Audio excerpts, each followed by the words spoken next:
Hey folks, welcome back to Straight Talk Whiskey. I'm Nick. Thanks for joining us for episode number 27. And today we will have the pleasure of reviewing some Old Granddad 114 proof. Now, normally with something like this, I'd start out with the the entry level, like the Old Granddad, kind of the original, and then I might do the bonded edition, and then of course the last is 114.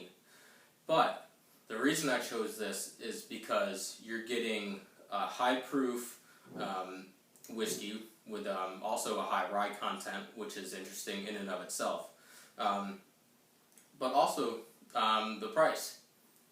You'd be surprised to find out, and I'm sure it's, if you can find this wherever you are, you'll find that it's within the $25 to $30 range. I believe I got this, $26.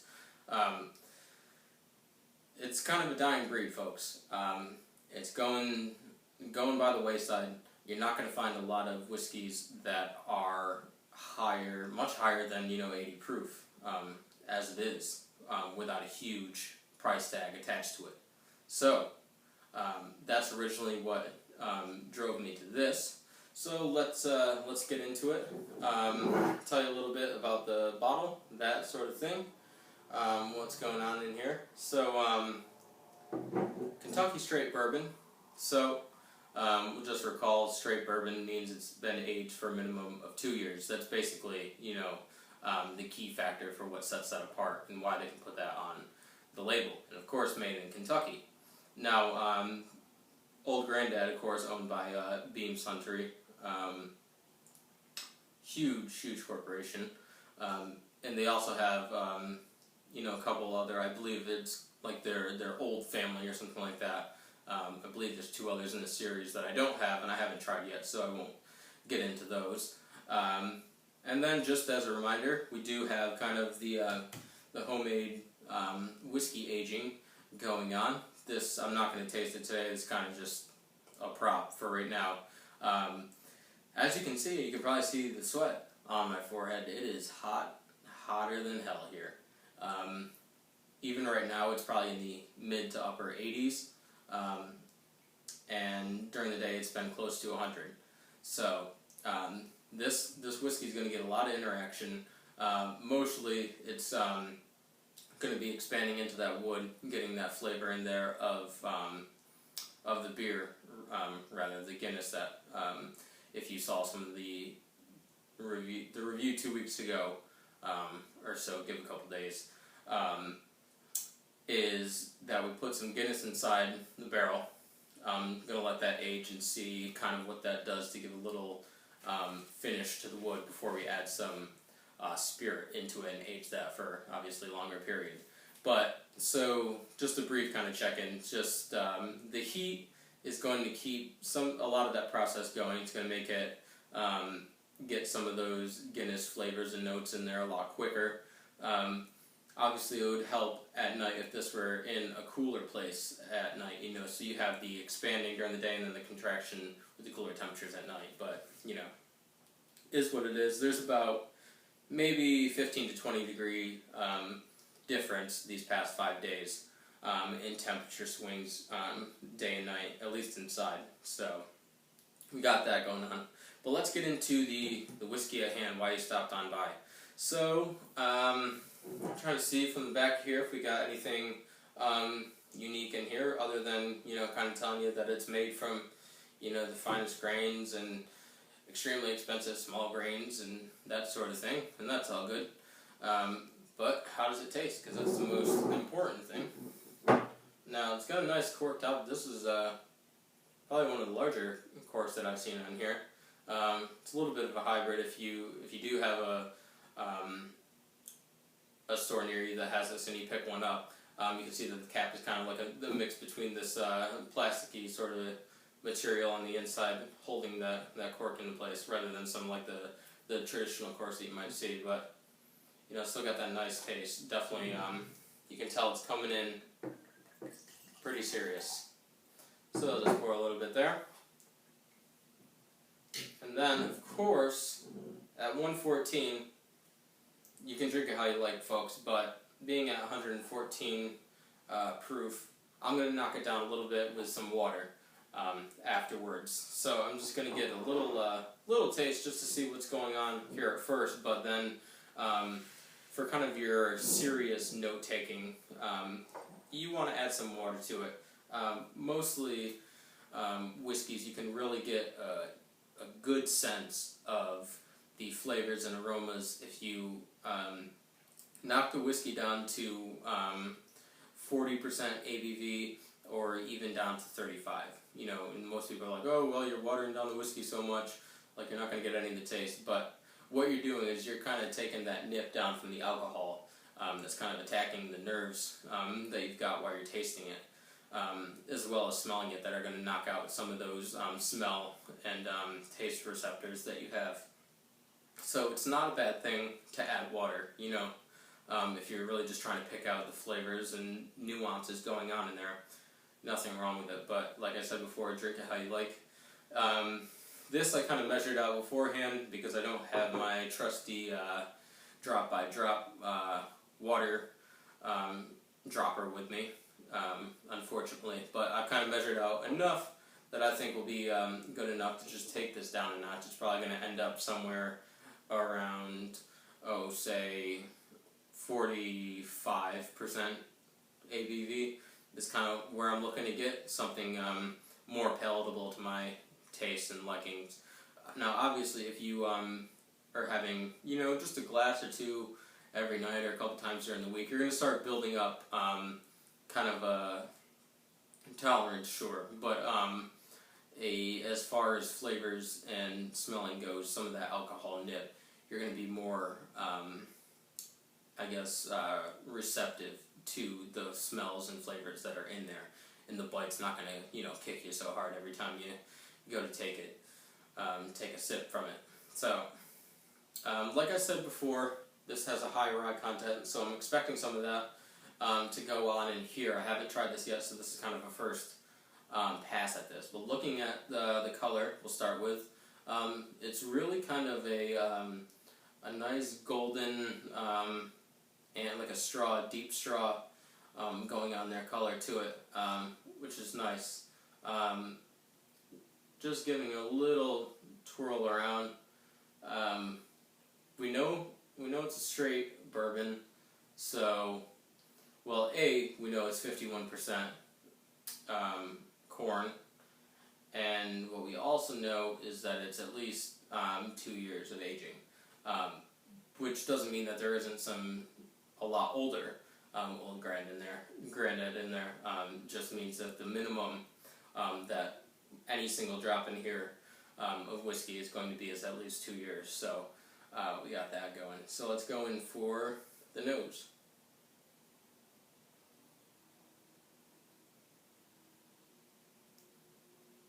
Now, first thing you do get is that big kick. The big alcohol kick is going in there. This is definitely a serious bourbon. It's not going to take any prisoners. It's not going to hold back. But once you get past that, you got the true kind of I like to call it the campfire palate going on in there. You got a lot of the nice, rich woodiness going on, cinnamon, vanilla. But there's also back there, you can it's kind of sitting on the top there, this little fruitiness, kind of like almost as if it were little fruits, little spices, and you throw those all over a grill or over a fire or something like that to let it roast a little bit. The candy, Red Hot Dollars, those the red spice kick is definitely attacking the palate there in the back. It's one that you want to take your time with because, like I said, it's high in alcohol volume, so you're going to want to knock it back down just to kind of get your bearings with it. You know, eventually you can build up, and if you want to drink it straight at 114 proof, go for it. Nothing wrong with that. If that's the way you like sipping it or drinking it, hey, that's all you. I'm not here to tell you how to drink it. I'm just here to kind of offer advice. So, like I said, however you prefer. But this really kind of takes you back down memory lane. If you ever had a grandfather, another relative in the family, or a friend of your father or something like that, who used to sip whiskey, this is kind of what you call. I mean, obviously, old granddad on there. It's it comes off exactly like it seems, and yeah, like I said before, it's not taking any prisoners. It's not holding back. So it's definitely you get a big punch. Let's go in for a taste, and I'm pretty sure that's true, but let's make sure.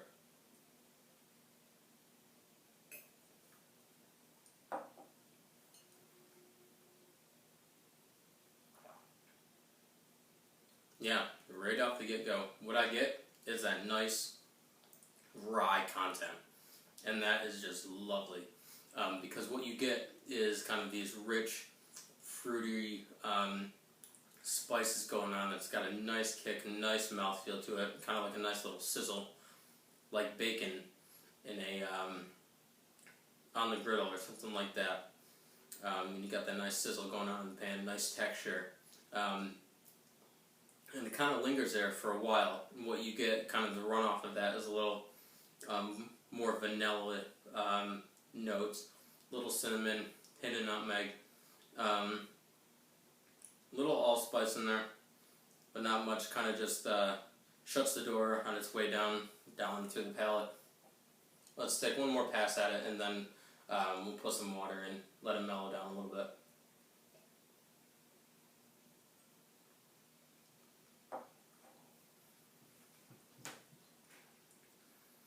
So nice.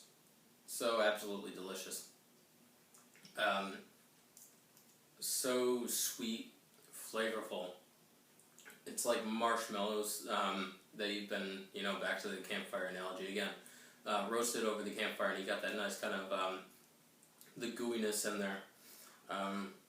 Just wonderful. Definitely a lot of oak, and it really does hit you at the beginning. So, but once you get past that, it's open game for a whirlwind of flavors that come together really nicely. It's not like they're bouncing around, doing crazy things, but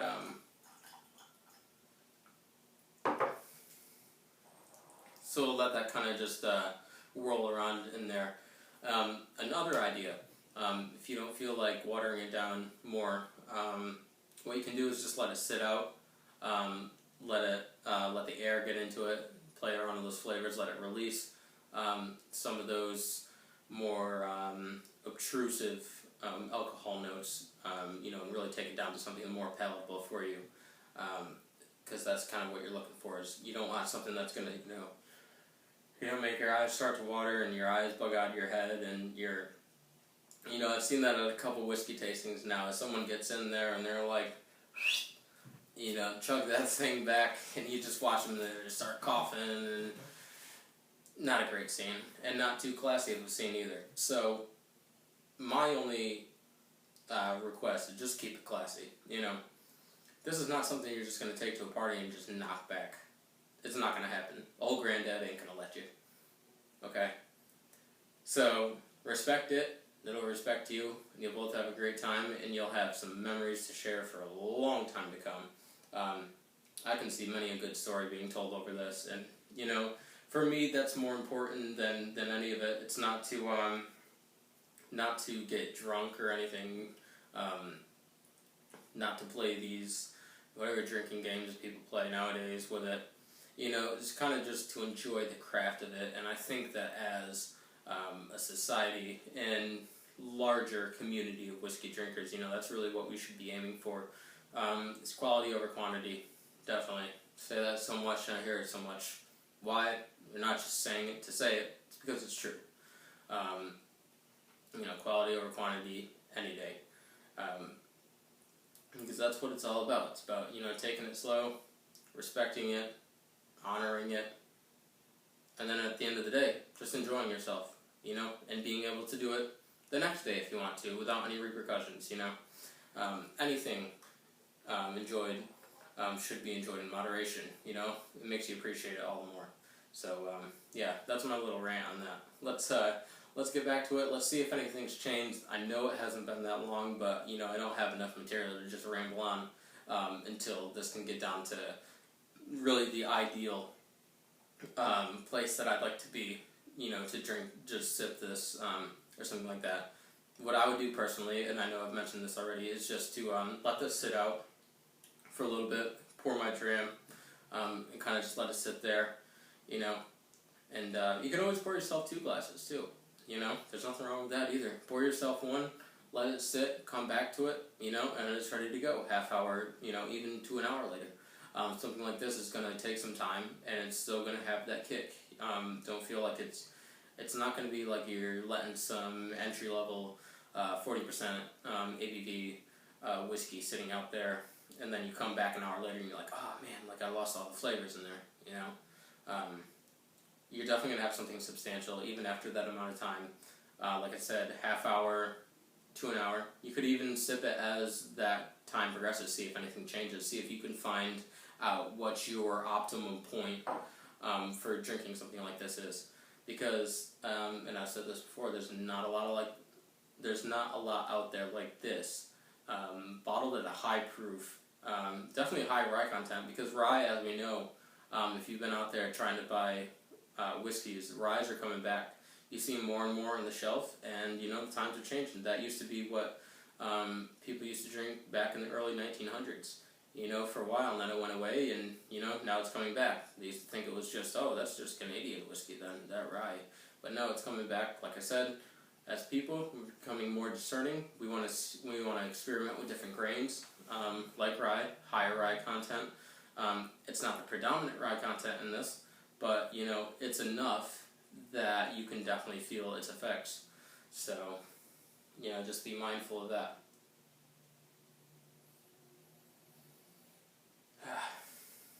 I can finally take a deeper breath in inhaling, kind of just the smell, without having that bite and having to stop and, you know, kind of edging a little bit closer to it. You can really just take a nice pass at it, get all the fragrance that is going on with it.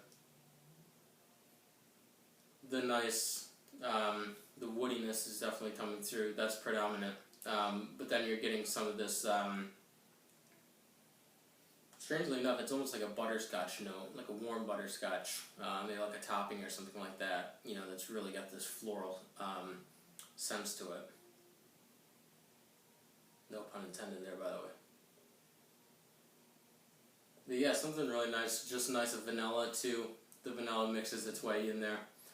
So let's go in for the taste.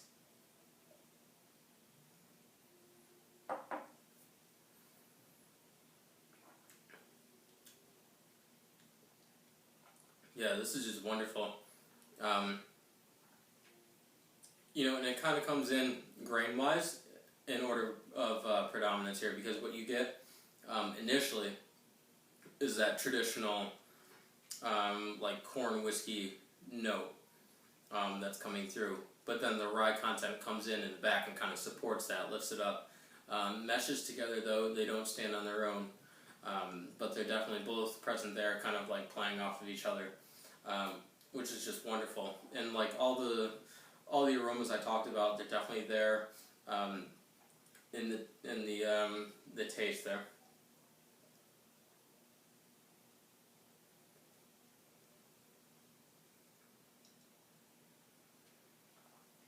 You know, and taking a little water to it definitely helps with the mouthfeel too. There's not as much as of a kick with the spiciness and kind of that the bite, I guess, you would get on your tongue. But with the palate, what I'm getting is something more smooth, a cohesive piece to it, and it goes down really nicely. It lingers around for a long time. It's just wonderful.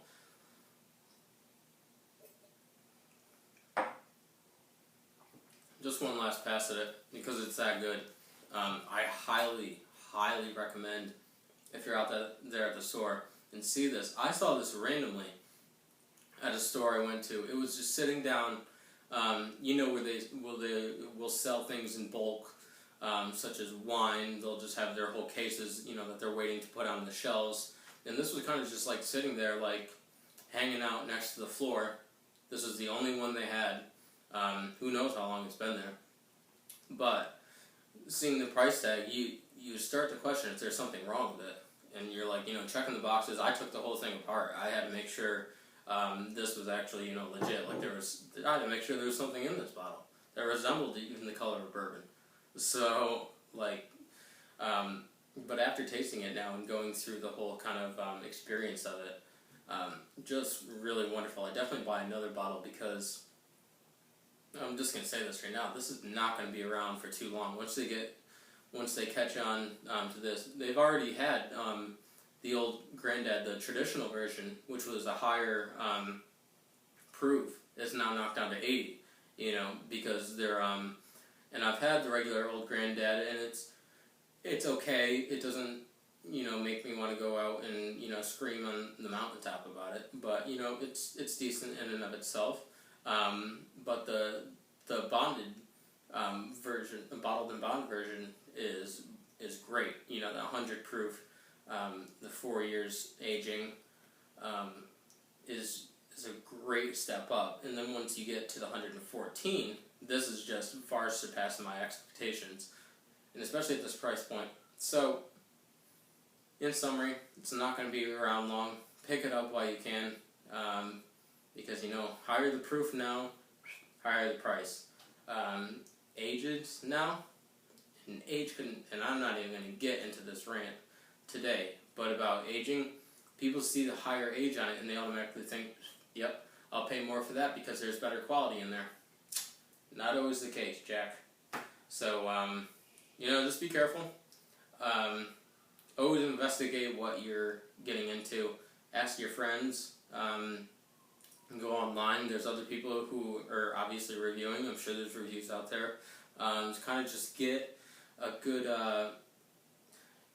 knowledge base going on what you're about to buy. Ask the people in the stores. Usually they're knowledgeable. Not always. It's not always the case. But just go in there fully educated, and you could come out with something great. So that's it for this episode. It's been hectic. I know it hasn't been uploaded every weekend. That's why this one's kind of in the middle of the week. Just been working, crazy hours. We've all been there. No excuses, but it's great to be here reviewing whiskeys for you, and we'll continue with that. We'll have one next week for you. Who knows what it'll be? Just have to wait and see, because I don't even know. So until then, drink responsibly, enjoy yourselves, and we'll see you next time.